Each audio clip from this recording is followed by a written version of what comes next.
Hello and welcome to Care Talk with Hospice Southeast New Brunswick, an educational and informative podcast talking about end-of-life issues. I'm your host, Corey. Today I am joined by Luc Beaulieu. Luc is one of our grief peer support group facilitators. He also hosts our death cafes. Luc's been a volunteer with Hospice Southeast New Brunswick for a little over a year. We hope you enjoy this interview, and we're going to throw to that right now. Welcome back to Care to Talk with Hospice Southeast New Brunswick. We have a special guest here today who I'm going to allow to introduce himself. Hello, Corey. My name is Luc. Thanks for having me here, Corey, today. My pleasure, Luc. You're a very good friend of Hospice, a volunteer. How long have you been volunteering with us now, Luc? Oh my God, I never keep track of time, but surely a year for sure. It's been over a year. Let's start by talking about you, Luc. Can you talk to me a little bit about yourself, your background, and... Yeah, sure. I was born and raised in Grand Falls, came back to university here in Moncton, did a 5-year engineering degree, then moved to Caracat, established a family in Caracat, and I guess late in 97, I decided to pretty much leave everything behind, start a new life, and head to Moncton. And what do you do for work, Luc, in Moncton? I used to be in sales when I moved to Moncton, so I could have probably lived anywhere I wanted to within the Maritime Provinces.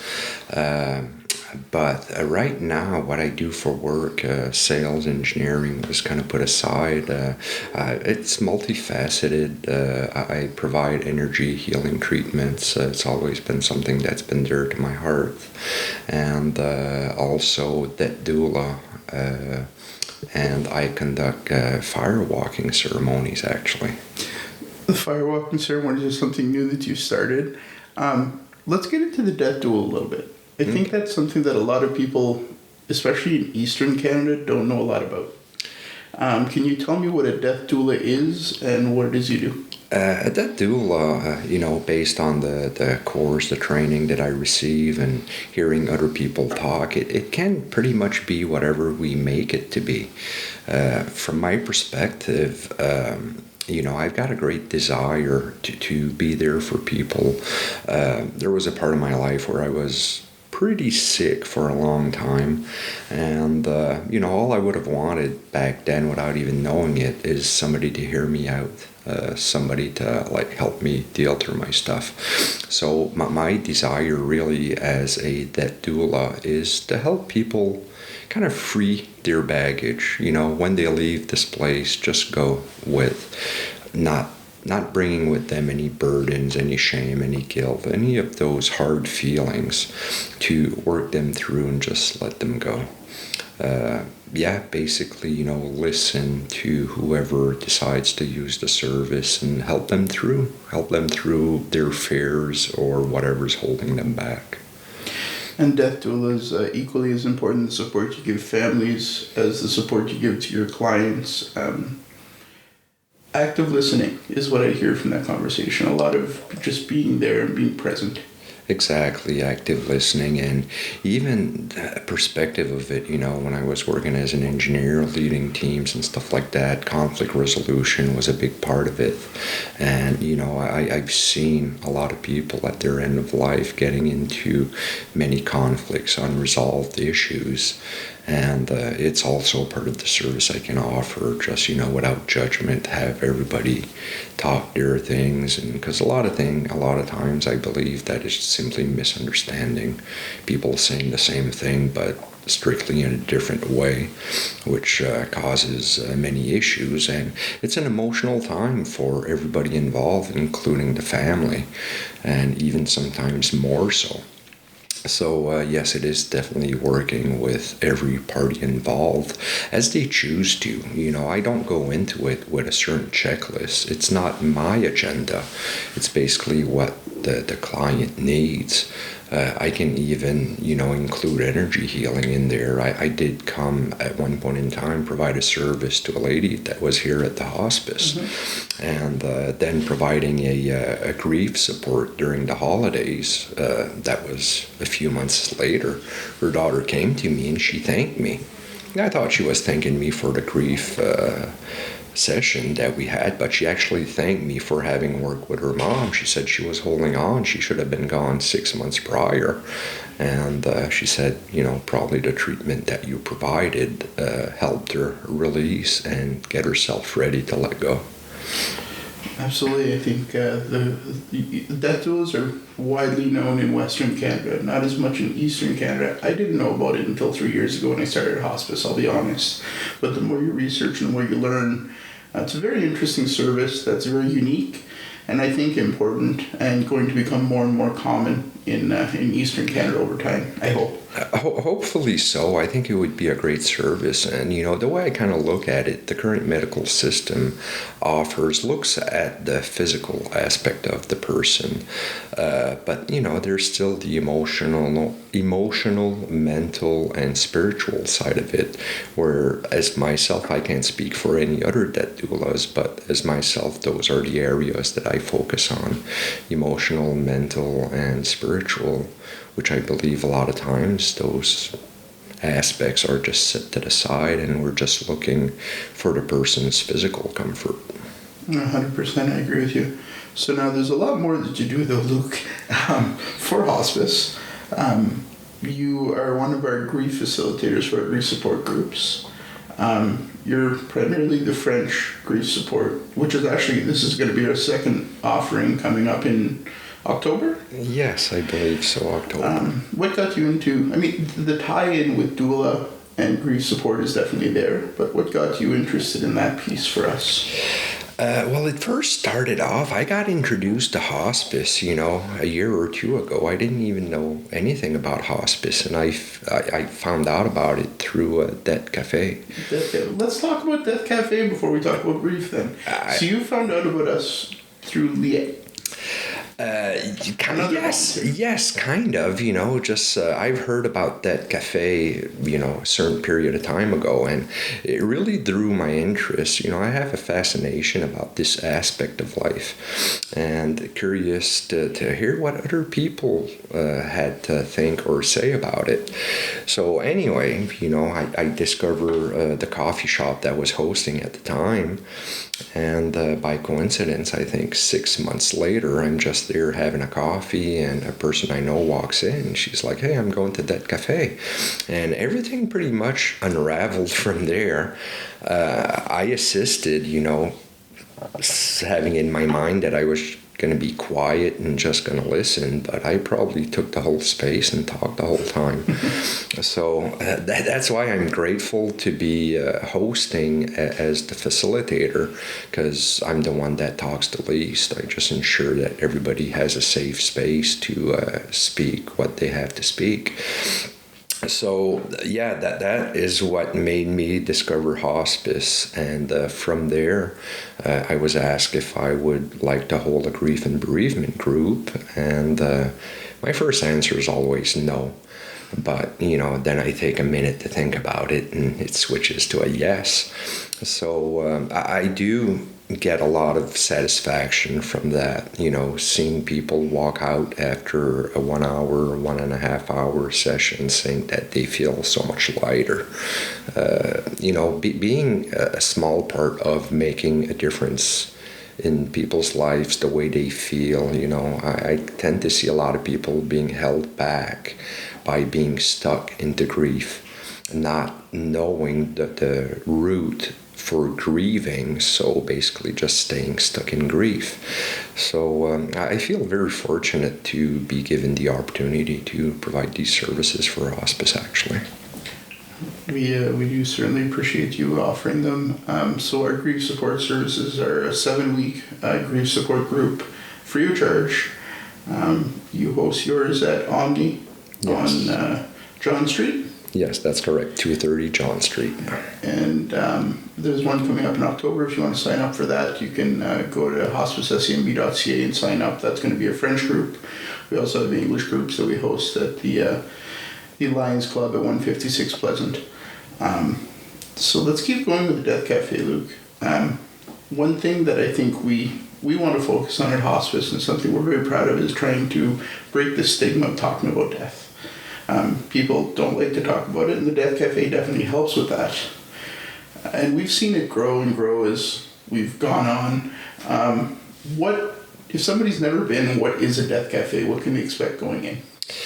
Well, basically, the way it's being run, a lot of people come in as a stranger, maybe being a bit nervous. So we basically go in firstly to as introduction, and also, I like to throw in that question: what brings you here today?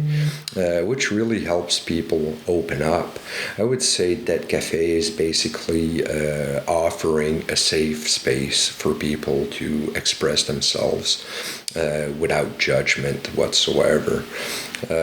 And, just from the introductions, people really open up, and that will just generate conversation about, death, dying, grief. Everybody comes in with their own thing that they're dealing with, or their own thing that they want to express, and conversation just goes from there. It really is an open space. A lot of people have mentioned, those that come have mentioned that they do want to talk about death with their friends, their family, but it's a closed subject. A lot of people are still uncomfortable with that reality of life, so they don't get to talk. It really is an awesome space. People keep on coming back. It's nice for new people to show up, brings new perspectives. A lot of people still, again, leave feeling refreshed. At one point in time, we had a lady from Omni actually come in, and she was listening. She didn't talk much, but at the very end, she said, I have one question. So we all listened to her, and she was like, is it going to hurt when I'm going to die? And, people express themselves on what they think. And then, her face started glowing. She had a big smile on her face, and she was like, wow, I don't feel that fear anymore.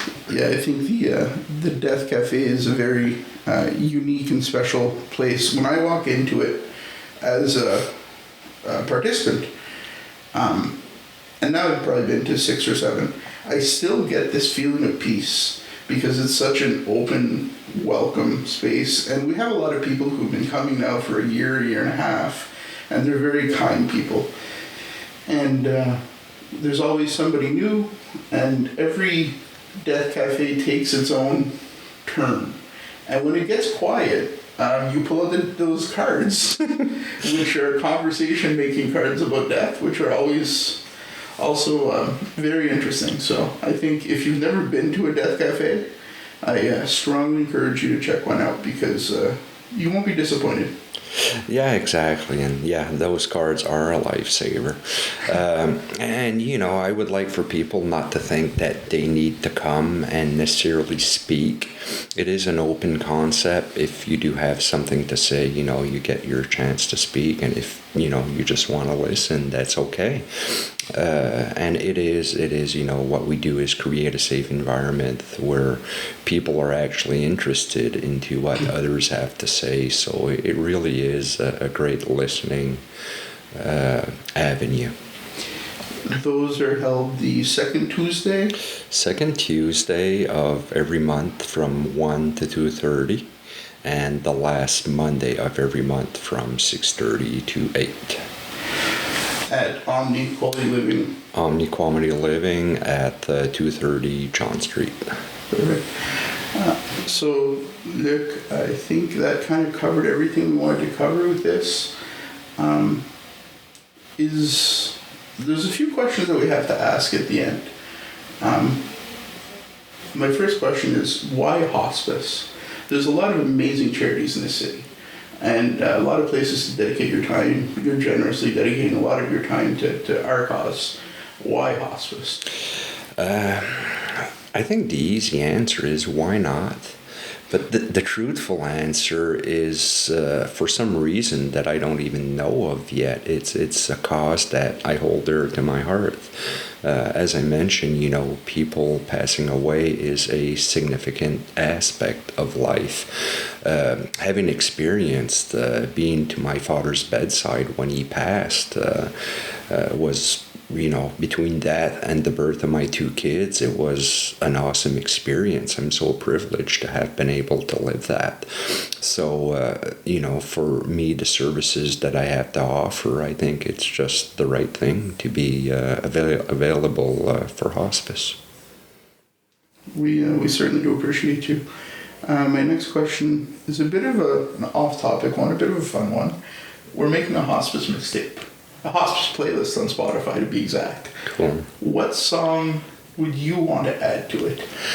There's a song that I recently discovered, and I think it came up on my, not podcast, but Spotify when I was coming back from Ireland. And the name of the song is In Dreams. I think they have beautiful words. The frequency of the song really goes straight to my heart. So that is a song I would like to add on to the hospice playlist. In Dreams. Who's the artist? I don't even know. All right. I'm going to get Luc to share it with me, and I'll tag it in at the end of this podcast. Luc, you're a diverse man of many. I don't know how you find time to do everything, but you also went to Ireland. You mentioned you do some firewalking now. Yes. That can be very beneficial and cleansing. Talk to me a little bit about that. It is, and I was so surprised I've done it. I've done it. I just feel pulled to certain things like that. And again, it is with my desire to help people, from whatever's holding back. I spent, it was a 6-day training, walked on the hot coals from day one. And my God, the benefit it had to me, it really flipped off some switches in my mind from, false beliefs that I had, fears I used to have. The power of the fire, as also with the other elements, are very powerful, especially the element of fire. I just see, for me, I sense walking on the hot coals, cleared so many things out of me, and also provided so much inspiration. Great activity. A lot of people might be scared of it. It's not just, showing up, walking on the hot coals. It's a whole 5-hour ceremony where people get the opportunity to get in touch with themselves, connect with the other people there, really raise our vibration, to really kind of have a different perspective on what life can be. And it can also be very healing. And it goes with grief and with trauma and just getting past things. So I think it's very interesting. If somebody wants to reach out to you about that, they can find you at a death cafe. They can find me at a death cafe. I am on Facebook. Firewalker at Gmail, is that it? Yes, Luc, firewalker@gmail.com. I've got a site on Facebook, which is Firewalker. That's where I post my events. I would say become a Facebook friend with me. And that's where I post the events that are coming up. Actually, one coming up on the 21st of September in Bayveld. All right. Well, thanks for your time, Luc. I certainly appreciate you. And thanks for everything you do. Well, thank you. Thank you for having me. All right. I'd like to thank Luc for coming on the podcast. That was certainly a very interesting conversation that I enjoyed a lot. It's hard to explain the amount that Luc does for hospice, and we certainly do appreciate his support. For events coming up at hospice, we have our Candlelight Memorial Service on Tuesday, November 19th at 6:30 p.m. at the Riverview Lions Club. We also have Holly Heart for Hospice at Tire Shack Brewing at 190 John Street in Moncton. We're going to be having some great drinks served by Tire Shack, as well as some great food by Cheers Beverage Room. You can get tickets for this on our website. Again, that's going to be on November the 28th. Thanks everyone for listening, and we'll see you next month.